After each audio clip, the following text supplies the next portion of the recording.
Hi guys, how are you? We are fine. Today I shall teach you about voice of present continuous tense. Yesterday I taught you about present indefinite tense. Sample पे आप देख रहे होंगे लिखा गया है ऊपर voice और उसके नीचे प्रेजेंट कॉन्टिन्यूअस टेंस। मतलब हम आज प्रेजेंट कॉन्टिन्यूअस टेंस का पैसिव वॉइस पढ़ाएंगे। कल मैं प्रेजेंट इंडेफिनिट टेंस का पढ़ाया था जो बिल्कुल सिंपल था, आसान था, आप समझ गए। प्रेजेंट कॉन्टिन्यूअस टेंस का आज हम पैसिव वॉइस पढ़ाएंगे। कल जो नियम मैं लिखाया था एक्टिव से पैसिव में बदलने का, वह नियम जो भी टेंस पढ़ोगे उन सारे टेंस में उसका यूज करना होता है, इसलिए उस नियम को आप लोग रट के याद कर लीजिएगा। उस दिन मैं नियम में ये लिखाया था कि अगर प्रेजेंट इंडेफिनिट टेंस का वाक्य है तो पैसिव वॉइस जब हम बनाएंगे तो उसमें सहायक क्रिया इज आर एम का प्रयोग करेंगे, ये बताया था। आज हम पढ़ रहे हैं प्रेजेंट कॉन्टिन्यूअस टेंस। जब वाक्य प्रेजेंट कॉन्टिन्यूअस टेंस का होगा तो हम उसमें सहायक क्रिया इज आर एम के साथ बिंग जोड़ लेंगे, BEING, इसको जोड़ लेंगे। पैसिव बनाते समय आपको ध्यान में ये देखना है कि वाक्य किस टेंस का है। सबसे पहले टेंस आपको पहचानना होगा।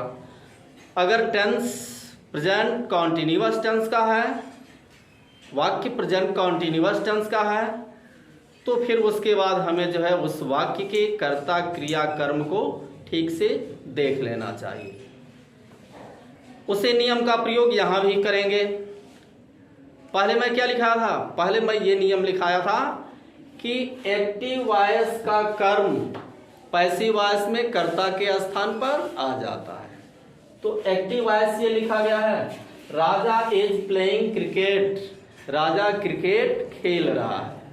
अब इस वाक्य में सब्जेक्ट है राजा, वर्ब है प्लेइंग, ऑब्जेक्ट है क्रिकेट। ये प्रेजेंट कॉन्टिन्यूअस टेंस का वाक्य है क्योंकि इसमें क्रिया इज आया है और मुख्य क्रिया में ING जुड़ा है। इज आर एम आए और मुख्य क्रिया में ING जुड़ा हो तो वह प्रेजेंट कॉन्टिन्यूअस टेंस का वाक्य है। क्लियर है? जब ये प्रेजेंट कॉन्टिन्यूअस टेंस का वाक्य है तो हम जब इसको पैसिव में कन्वर्ट करेंगे तो उसके साथ सब्जेक्ट के साथ, पैसिव के सब्जेक्ट के साथ सहायक क्रिया इज आर एम का प्रयोग करेंगे और फिर बिंग को जोड़ देंगे। ओके, देखिए कैसे बनेगा। इस कर्म को हम पहले लिखेंगे क्रिकेट। अब क्रिकेट भी सिंगुलर नंबर में है, एक वचन में है, इसलिए सहायक क्रिया हम लिखेंगे इज और फिर इसके साथ हम बिंग जोड़ लेंगे।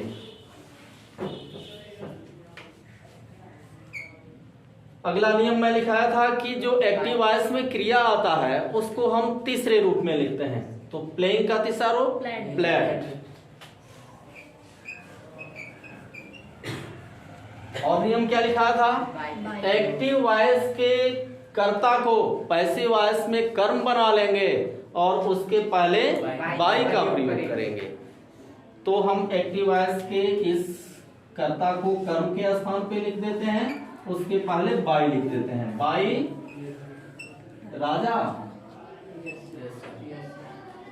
एक्टिव है राजा इज प्लेइंग क्रिकेट और इसका पैसिव बन गया cricket is being played by Raja. Extra शब्द अगर जो आया हो एक्टिव वॉइस वाले वाक्य में तो पैसिव वॉइस में उसको क्रिया के बाद लिख लेते हैं। ऐसे वेयर इज डस्टर,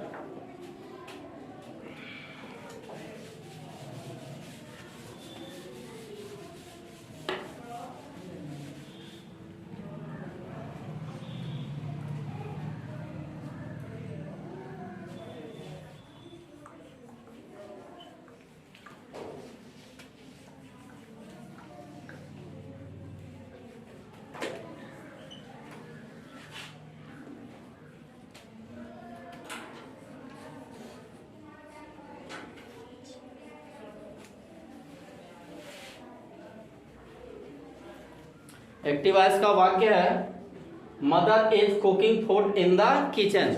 माँ रसोई घर में खाना पका रही है। ओके, अब इस वाक्य को देखो, ये प्रेजेंट कंटीन्यूअस टेंस का वाक्य है कि नहीं? क्रिया आया है इज और मुख्य क्रिया में आईएनजी जुड़ा है। क्लियर है कि ये प्रेजेंट कंटीन्यूअस टेंस का वाक्य है। अब हम इस वाक्य के कर्ता, क्रिया और कर्म को छांट लेंगे, एक्स्ट्रा शब्द को भी छांट लेंगे। इस वाक्य में कर्ता है मदर, वर्ब है कुकिंग और ऑब्जेक्ट है फूड और इन द किचन, यह एक्स्ट्रा शब्द है। एक्स्ट्रा शब्द को पैसिव वॉइस में कहाँ लिखेंगे? क्रिया के बाद। क्रिया के चलिए पहले नियम को हम पढ़ते हैं। पहला नियम क्या है? एक्टिव वॉइस के कर्म को पैसिव वॉइस में कर्ता बना लेंगे। कर्म है फूड, तो फूड को पहले लिखेंगे फूड। फूड भी एक वचन में है, तो इसके बाद सहायक क्रिया लिखेंगे एज और फिर बीइंग। क्रिया का तीसरा रूप, कुक का तीसरा रूप कुक। अब ये क्रिया हो गया कुक्ड, इसके तुरंत बाद जो एक्स्ट्रा शब्द आया है इसको लिख लेंगे। एक्स्ट्रा शब्द है इन the kitchen. In the kitchen. और क्या करेंगे? अब जो है एक्टिव वॉइस को, जो एक्टिव वॉइस का जो करता है उसको पैसिव वॉइस में कर्म के स्थान पे लिखेंगे और उसके पहले बाई का प्रयोग करेंगे। तो लिखेंगे बाई मदर। एक्टिव वॉइस है mother is cooking food in the kitchen और इसका पैसिव वॉइस हो गया food is being cooked in the kitchen by mother. आसान है? कोई दिक्कत? ओके। अब हम इसके नेगेटिव सेंटेंस को देखते हैं, इसका नेगेटिव सेंटेंस कैसे बनेगा। ध्यान दीजिएगा, छोटा सा वाक्य लेते हैं।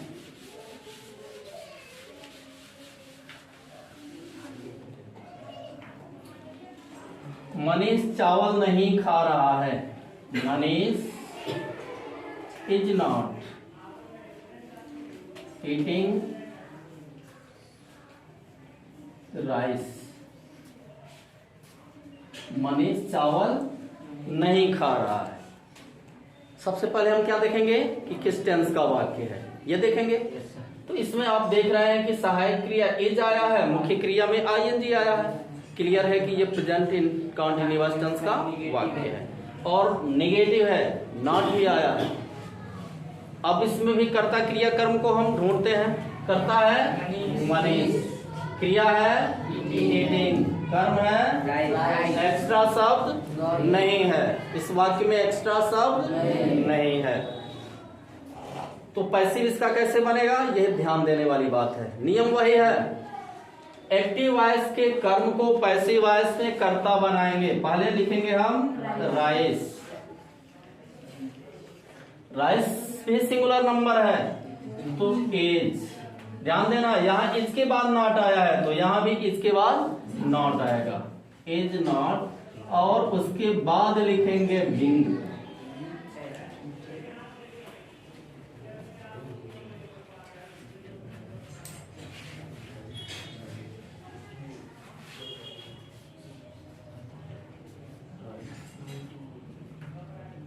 क्रिया तीसरे रूप में, एक का तीसरा रूप ईटन बाय मनीष। क्या हुआ? Rice is not being eaten by Manish. Active voice है Manish is not eating rice और इसका पैसिव हो गया rice is not being eaten by Manish. बिल्कुल आसान है, आप इसको आसानी से बना सकते हैं। और सेंटेंस देखा जाए, एक और देखते हैं।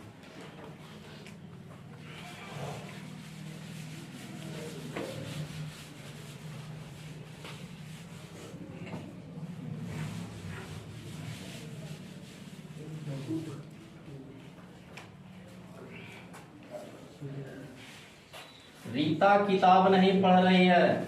रीता इज नॉट रीडिंग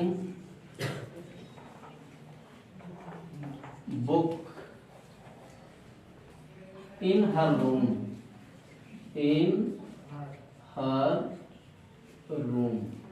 इसका मतलब यह हुआ कि रीता अपने कमरे में किताब नहीं पढ़ रही है। ये निगेटिव सेंटेंस है। कौन सा टेंस है? कौन सा टेंस है? दैट कॉन्टिन्यूअस, और उसमें भी निगेटिव है। अब इसमें ये देखना है कि कर्ता कहाँ है, क्रिया कहाँ है, कर्म कहाँ है, एक्स्ट्रा शब्द कहाँ है। कर्ता है रीता, क्रिया है रीडिंग, कर्म है बुक, एक्स्ट्रा शब्द है इन हर रूम। नियम वही रहेगा, कर्म को हम पहले लाएंगे, बुक, बुक कर्म है ना, तो बुक पहले लाएंगे। और फिर हेल्पिंग वर्ब इज, इज क्यों? क्योंकि बुक एक वचन में है, सिंगुलर नंबर में है। और फिर नॉट, और फिर बिंग, क्रिया तीसरे रूप में रेड, क्रिया के बाद एक्स्ट्रा शब्द लिखेंगे in her room by Rita. Active voice है Rita is not reading book in her room, और इसका पैसिव हो गया book is not being read in her room by Rita. आसान है। अब इंट्रोगेटिव सेंटेंस को देखा जाए। इंट्रोगेटिव सेंटेंस कई तरह का होता है, एक एक करके हम बता रहे हैं, ध्यान दीजिए।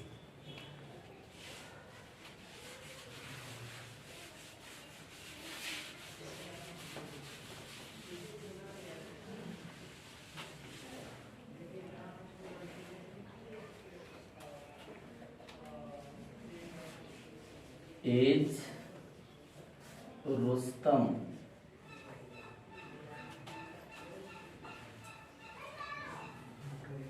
Taking tea, is Rustam taking tea. इसका मतलब क्या रुस्तम चाय ले रहा है, चाय पी रहा है। प्रेजेंट कंटिन्यूअस टेंस है, इज आया है और मुख्य क्रिया में आईएनजी आया है, वाक्य इंट्रोगेटिव है। तो पैसिव जब इसका हम बदलेंगे तो सेम वैसे ही करेंगे। सबसे पहले क्या लिखेंगे? सहायक क्रिया इज आर एम, और फिर उसके बाद से पैसिव के सब्जेक्ट को लिखेंगे। जो एक्टिव का ऑब्जेक्ट होगा वही पैसिव का सब्जेक्ट होगा, उसको लिखेंगे, और फिर बिंग को लिखेंगे, और फिर क्रिया के तीसरे रूप को। इसमें सब्जेक्ट है रुस्तम, वर्ब है टेकिंग, और ऑब्जेक्ट है टी। टी भी सिंगुलर नंबर में है ना। तो सबसे पहले हम सहायक क्रिया लिखेंगे एज, और फिर कर्ता लिखेंगे टी, और फिर बिंग लिखेंगे। क्रिया का तीसरा रूप होगा taken by Rustam. Active voice है Rustam is Rustam taking tea, और इसका पैसिव हो गया is tea being taken by Rustam. और भी एक सेंटेंस देखते हैं।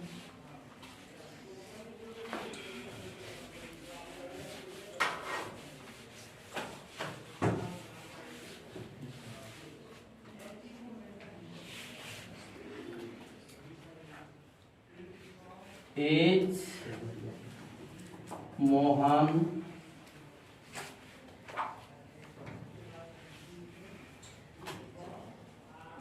Helping you, is Mohan helping you. इसका मतलब क्या मोहन तुम्हारी सहायता कर रहा है। इंट्रोगेटिव सेंटेंस है। अब इसमें भी एज आर एम का ही प्रयोग करेंगे सबसे पहले, क्योंकि इंट्रोगेटिव है। फिर सब्जेक्ट, पैसिव का सब्जेक्ट लिखेंगे, और फिर बिंग। यहाँ सब्जेक्ट है मोहन जो सिंगुलर नंबर में है, वर्ब है हेल्पिंग, और ऑब्जेक्ट है यू। यू के साथ किसका प्रयोग होता है? आर का। तो हम सबसे पहले लिखेंगे आर, फिर सब्जेक्ट को लिखेंगे यू, फिर बिंग को लिखेंगे, क्रिया का तीसरा रूप हेल्प बाय मोहन। बेटा एक्टिव वॉइस है इज मोहन हेल्पिंग यू, और इसका पैसिव वॉइस हो गया कि are you being helped by Mohan, passive voice हो गया। तीसरे तरह का जो इंट्रोगेटिव सेंटेंस होता है जो हु से शुरू होता है उसको भी देखते हैं। जैसे ये कहा जाए कि अंग्रेजी कौन पढ़ा रहा है, अंग्रेजी कौन पढ़ा रहा है,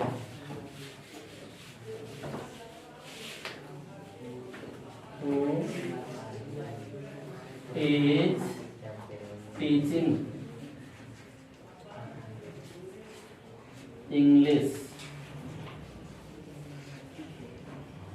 who is teaching English, अंग्रेजी कौन पढ़ा रहा है। प्रेजेंट कंटिन्यूअस टेंस है, इज आया है मुख्य क्रिया में आईएनजी लगा है, ठीक है। तो क्या करेंगे, कल मैं बताया था ना कि हु अगर जो वाक्य में आ जाए तो हु को पहले लिखेंगे, हु को हुम में बदल देंगे और उसके पहले बाई का प्रयोग करेंगे, लिखेंगे बाई होम, बाई होम। अब सहायक क्रिया लिखेंगे इज, फिर इसको लिखेंगे इंग्लिश और फिर बीइंग। क्रिया का तीसरा रूप dot, question mark. Active voice है हु इज टीचिंग इंग्लिश और पैसिव इसका हो गया by whom is English being taught. तो इस तरह से आप एक्टिव से पैसिव बनाना सीखे।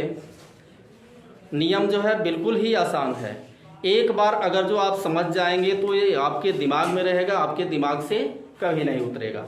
अगर आप लापरवाही किए, मेहनत नहीं किए, ध्यान नहीं दिए नियमों पर, तो आप कभी भी पैसिव वॉइस नहीं बना सकते हैं।